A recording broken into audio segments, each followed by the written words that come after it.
l'électricité et ce sont les prémices d'une communauté qui se développe. Et cette zone économique est en quelque sorte le projet phare du chef de l'État pour ce septennat.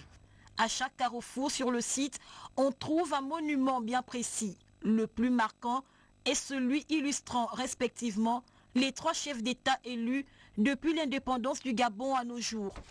La première étape des travaux du projet s'étend sur une superficie de 400 hectares pour un investissement de 200 millions de dollars, soit plus de 90 milliards de nos francs.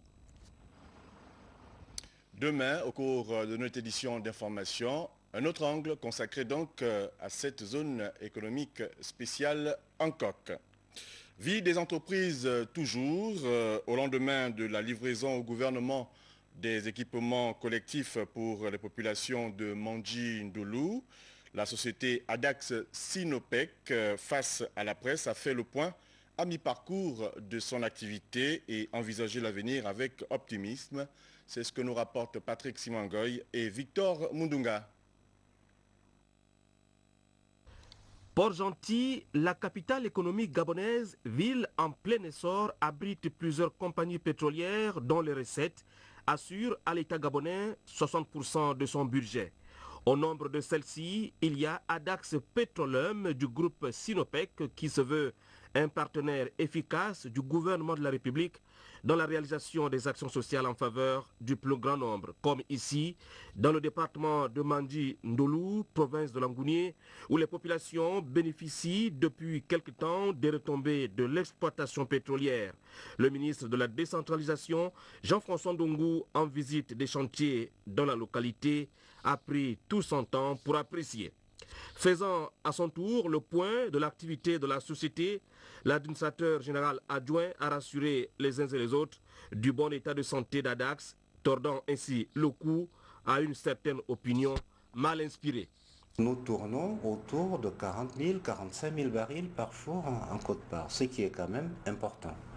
C'est ce qui justifie que le groupe, la société mère, Sinopec, veuille investir massivement au Gabon, non seulement pour développer les réserves déjà prouvées, mais en plus découvrir d'autres réserves, apporter des réserves fraîches de façon à pérenniser notre action au Gabon.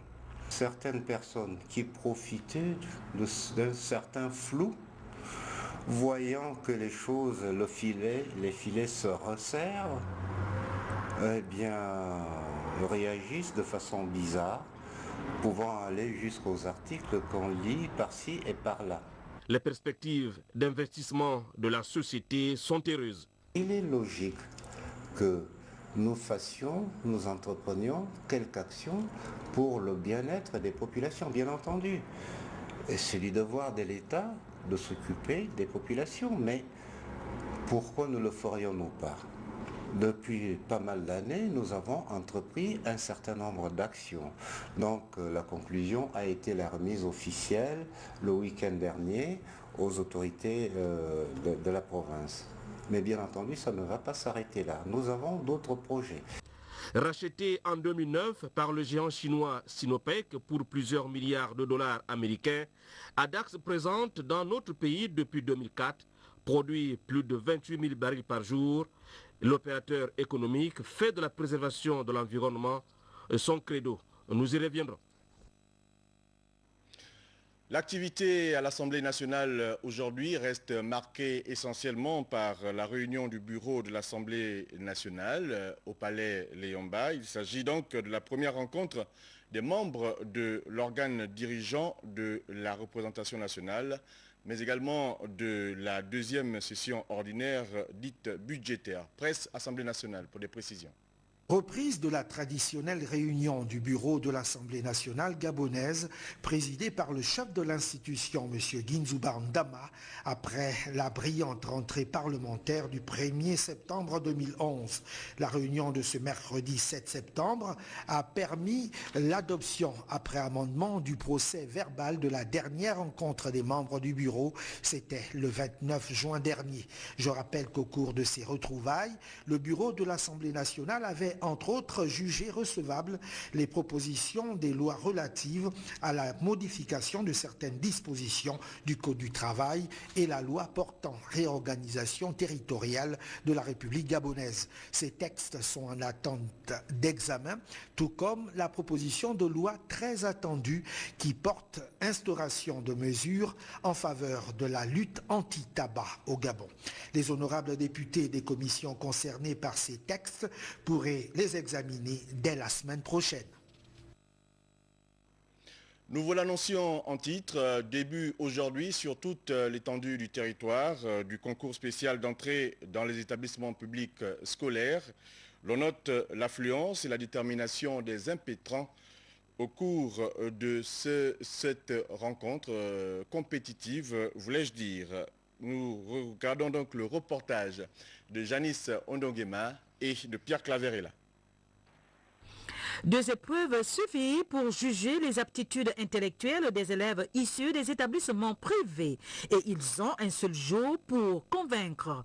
Le français et les mathématiques abordables pour certains et coriaces pour ceux qui ont dansé le jazzé toutes les vacances. Je suis sûr que je vais gagner puisque j'ai bien révisé à la maison. En français, je n'ai pas pu terminer puisque je suis rentré en retard à Kodaka pour les maths. Là-bas, je peux avoir un. Je ne suis pas arrivé en retard, on m'a dit de voir à Kodaka l'identité. J'ai trouvé les épreuves faciles, mais il y avait une partie de français que je ne comprenais pas, donc j'ai laissé comme ça. Bon, au niveau du second cycle, nous avons eu un léger retard de 20 minutes.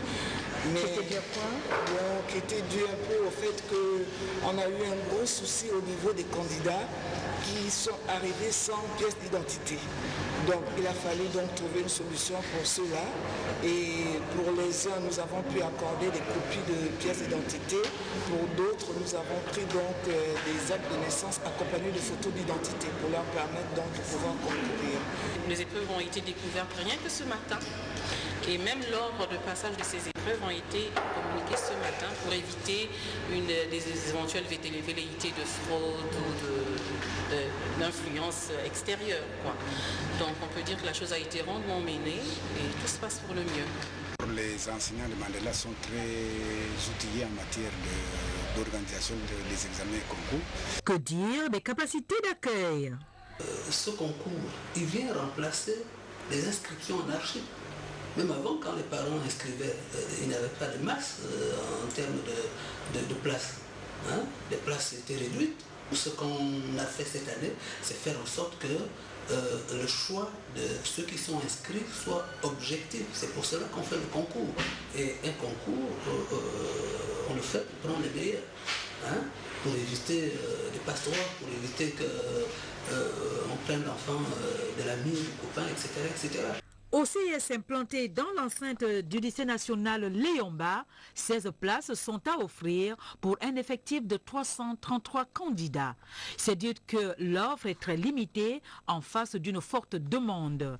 Peut-être qu'il faut envisager un renforcement des capacités d'accueil pour garantir le succès d'une si belle initiative. On parle encore de formation avec cet atelier au métier du cinéma qui se tient du côté du Centre culturel français. L'idée ici est d'initier les jeunes Gabonais et les professionnels de l'art cinématographique à être performants, mais surtout des acteurs incontournables quant à la représentation du 7e art gabonais à l'extérieur du pays. Compte rendu du reportage, Charline Worampira et Amédée Ndungu. Réunis au sein de 3 ateliers de formation, dont celui de l'image et du son, de production et de scénario, les jeunes Gabonais et les acteurs de l'audiovisuel sont venus enrichir leurs connaissances sur l'art cinématographique, un domaine pas très développé au Gabon. L'objectif de cette formation, c'est pour répondre à un constat que j'ai fait, moi, en tant que professionnel du cinéma, c'est qu'on n'a pas beaucoup de techniciens. Il n'y il n'y a pas d'école ou vraiment de formation agréée au Gabon de cinéma. Et comme moi je voulais créer un festival de courts-métrages venant d'écoles de cinéma, je me suis dit c'est bête, le Gabon ne pourra pas être présent à cause du manque d'écoles. Donc je me suis dit pourquoi pas former de jeunes Gabonais à la technique du cinéma pour pouvoir à la fin des ateliers réaliser un court-métrage qui sera diffusé en avant-première du Festival international des cours d'école. Les participants qui ont suivi les enseignements dispensés par les formateurs manifestent leur contentement. Je pense que c'est une bonne initiative que le Centre culturel français, en collaboration avec l'Institut national de son image, ont prise de pouvoir permettre aux passionnés de cinéma de pouvoir connaître les rudiments du cinéma. Sur le plan professionnel, ça m'apporte un peu plus de savoir comment se structure un scénario, comment est-ce qu'on peut le rédiger. L'atelier organisé par l'Institut gabonais de l'image et du son et le Centre culturel français est une occasion pour les passionnés de l'art cinématographique de recevoir une formation adéquate. André Richard Musunda Mikala, sénateur du département de Logoué et Lac, au contact des jeunes de ce canton. Il faut dire qu'à l'occasion donc, les jeunes ont soumis à l'élu local leurs difficultés quotidiennes. Prosper Bemba Matembe, Thierry Ibwanga. Près de 500 jeunes du canton Biwani-Diala à Lambaréné autour d'André Richard Musunda Mikala. Une mobilisation qui témoigne de l'adhésion des jeunes au principe d'unité et d'échange régulière initié depuis lors par le sénateur PDG du département de Logoué et des Lacs. Cette fois, il s'agissait d'interpeller l'élu local quant à l'amélioration des conditions de vie dans tous les villages du canton Biwani-Diala. À Issala, nous souffrons de tout. Et le canton, c'est le village qui ouvre, le village porte du canton. Vous êtes député ou sénateur de tout le monde, vous nous représentez tous. Donc, que vous sachiez faire la part des choses. Si vous avez construit une très belle école acquérie avec logement d'enseignants, mais faites-le autant pour les Issala. Les populations me chargent de vous transmettre la doléance de l'érection d'un jardin d'enfants. Les populations de Loubi-Bigou souffrent d'un manque important d'infrastructures, notamment le manque de matériel scolaire. Les populations ont un déficit très important pour pouvoir se prendre en charge concernant la santé publique. Tout en reconnaissant la légitimité des besoins exprimés par les jeunes, Musunda Mikala les a invités à une réflexion commune. J'ai été interpellé par les jeunes qui m'ont appelé ici. Mais ensemble, vos problèmes sont les miens. Dans tout projet, pour que les populations s'approprient du projet, il faudra qu'ils soient concernés par le projet, il faudra que le projet soit soutenu par eux-mêmes. Et c'est ce que je crois dans les démarches que je suis en train de faire, de vous réunir. C'est pour qu'ensemble, nous voyons qu'est-ce que l'État peut faire pour ce canton. À l'issue des